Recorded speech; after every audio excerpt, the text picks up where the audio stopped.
So I'd like to do a video about crow analysis. This is something that I think about a lot and talk about a lot. I'd love to ultimately get to the place where I can make a reed all the way to a finished product without ever even trying it in the oboe. And the main source of information that I can utilize to get there is the nature of the crow. How does it feel? How does it sound? So I'd like to talk today to you all about how to interpret the information the crow is giving you and the best way to go about doing that. So I'm going to break it down into kind of three categories of analysis, and I'm going to place those categories of analysis in order of importance, which I think is very important in and of itself. I've noticed for a lot of oboe players, we tend to prioritize tone. Tone is very important to us. We all want to have a beautiful tone. I hear the word dark a lot to describe a great tone. So let me just preface my crow analysis by saying that my concept of a beautiful tone is actually more of a chiaroscuro, more of a balance between dark and light, them playing off of each other and harmoniously married to one another. I think Marcel Tabito said the ideal oboe tone is a diamond sitting on a pillow.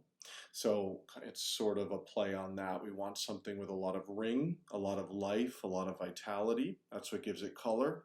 And we want something that has a lot of cushion and roundness and depth so that it feels really lush and really rich and not too pingy. We want both. So the crow analysis I'm going to teach you is going to be designed to help us find that. So the number one thing we're going to be analyzing when we crow read is response. And this is where I see a lot of oboe players make their first mistake. I'm sure we've all done this at some point or another. We crow the reed like this. Right? We've all done that. Very normal. That's how I kind of learned how to crow way back in high school. That does tell us something, and we're going to get to that kind of crow. But I want to first of all ascertain whether or not the reed is actually going to vibrate a soft dynamic. Right? You want a reed to vibrate pretty much the second a stream of wind touches it. That's going to tell you, oh, I can play all those low C sharps, pianissimo, and rely on them speaking. I just played Verdi's Requiem with my orchestra.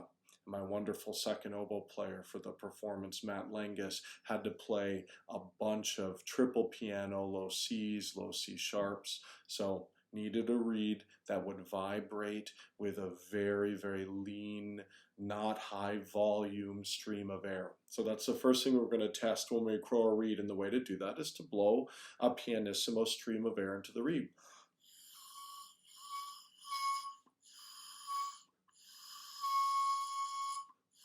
So mine has a slight hesitation. I have to get maybe to almost a piano dynamic before it initiates that response. It doesn't have to be the sound of a crow. In fact, you don't want it to be already a little bit rattly. You don't necessarily want the bottom octave to be responding at that soft of a dynamic. That might tell you your reed is a little overly vibrant or a little loose or unstable. What we want is just some sort of sound to happen.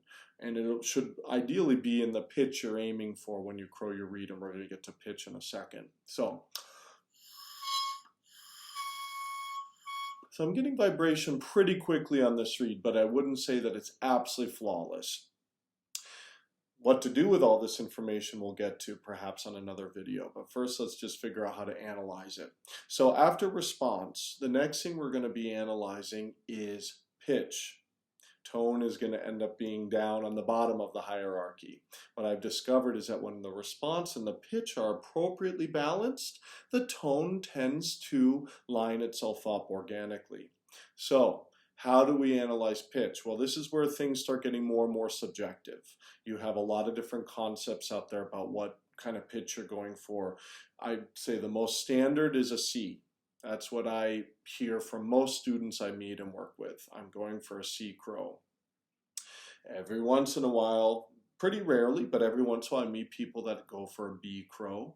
I personally would find that to be way too flat for me. And then you have your people that go for the C sharp crow, which I've learned both a C crow and a C sharp crow. And I found that nowadays my ideal reeds tend to sit somewhere between a C and a C sharp. Sometimes a C sharp crow feels a little too tight and limited to me, and a C crow can feel a little bit low for me, particularly in the high register. But the most important thing is being honest about what pitch your reed is actually crowing. I see a lot of students crow subconsciously, maybe consciously, their reed to a higher place than what it actually wants to be at. So when you crow your reed, you want to blow it to its lowest point pitch-wise. That's what's going to tell you where it really wants to sit. And I use the word sit specifically. I've learned the term pitch floor. I like that term. And pitch ceiling too.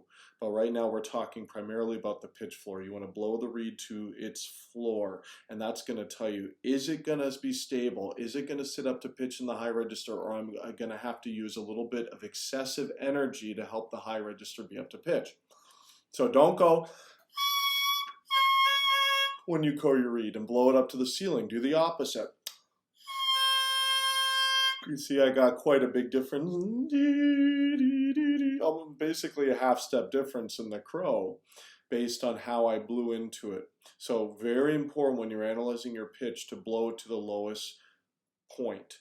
Because if you're blowing a C but only by holding it up or blowing it up to its ceiling, that's not really a C, and you're going to have flatness.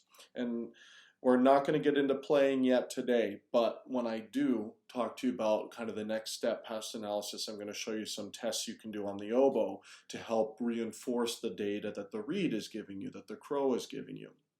So response number 1, pitch number 2, and our final analysis is tone. And this is where in some ways it gets more subjective, in some ways less, depending on how you're looking at it. To me, it's pretty objective in a way, because what I'm looking for when I analyze the tone of the crow is the relationship between the bottom and top octaves, and whether or not, as I increase my airspeed, the sound of the crow begins to evolve and change a great deal. Typically meaning, does it get rattly, right? As I blow more and more airspeed, does that beautiful pure octave that I'm aiming for, does it start to kind of oscillate and get a little wild sounding? What that's telling me is that as I increase airspeed and or dynamic presence, the tone is going to probably start to want to spread or change, and that's going to make me feel a little uncomfortable. I want to read that as I open up the sound, the borders remain intact and they remain the same shape ultimately. I think of that shape almost as a vertical oval. It's rounded, but it's taller than it's wide.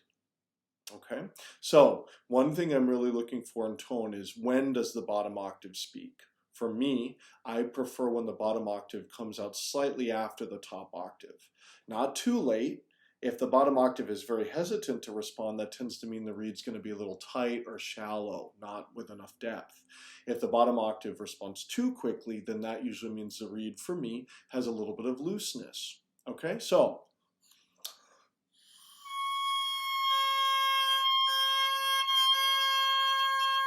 that's a good amount of time for the bottom octave to come out after the top octave. At the softer dynamic, it's just the top, and as I increase airspeed, the bottom octave comes into the picture. And as I continue increasing airspeed, those octaves remain pure. I'm not hearing a lot of extraneous noise in that crow.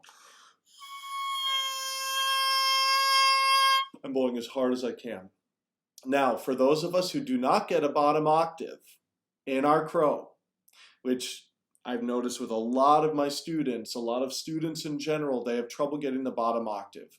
I have yet to figure out what allows me to get the bottom octave when they don't. I don't know if it has to do with something anatomical, if it has to do with how I'm blowing the air. If anybody has any theories on that, I'd love to hear it, because I do not know yet. But what you have to do then is figure out how to analyze the tone and the feel of your crow based on not having the bottom octave necessarily at your disposal. I notice with a lot of my students, the ones who don't get the bottom octave, that they kind of can feel a bottom octave in there. They can tell a reed that it should have one versus one that cannot have one. even though they don't necessarily achieve it auditorily. Is that a word? So I think you just need to figure out for yourself how to kind of feel that the reed does have depth on some level, because that's what the bottom octave is telling you. There's some depth there, and that's going to mean we'll get a low register that responds. Now, my way of crowing and analyzing a crow is not the only way. Let me make that clear. This is what really works for me. I think you can take the information I've given you in this video and apply it to your system. But the key takeaways today are, first of all, make sure to not prioritize tone in the reed at the expense of response and pitch. Because it doesn't matter if you have a beautiful, deep, flexible tone if you cannot play, first of all, with perfect intonation, and second of all, great endurance. Right? You have to be able to play over long stretches of time without anything in your playing suffering. And I've noticed for a lot of us, that means we need to start shifting our preference in our reed a little bit more towards stability and a little bit away from an obsession with a dark sound. Now, you can still get a reed with a really beautiful, deep, rich, dark tone and stability. You just have to really understand how to sculpt your reed so that it has all of those elements, and we will get into some of that in another video. The second key takeaway is make sure you're crowing honestly and make sure you're testing the crow at a soft dynamic. Those are super, super important. Do not overblow the crow and do not help it up. Really blow it to its lowest pitch. Okay? If you have any questions, please feel free to contact me. You can email me aparker@austin.utexas.edu, or leave a comment on the video. And I hope this was helpful. I'll be back with something maybe related to the next steps, what to do with the information the crow gives you. And just as a last little thing, I want you to hear what the reed sounds like now that you've heard the crow.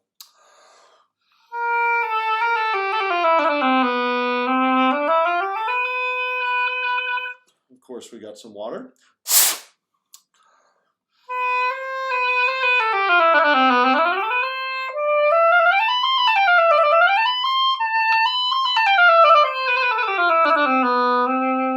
Definitely some potential in there. This is a day 2 read, so we have a little more finishing to do, but there's some good qualities. Okay, thank you for tuning in.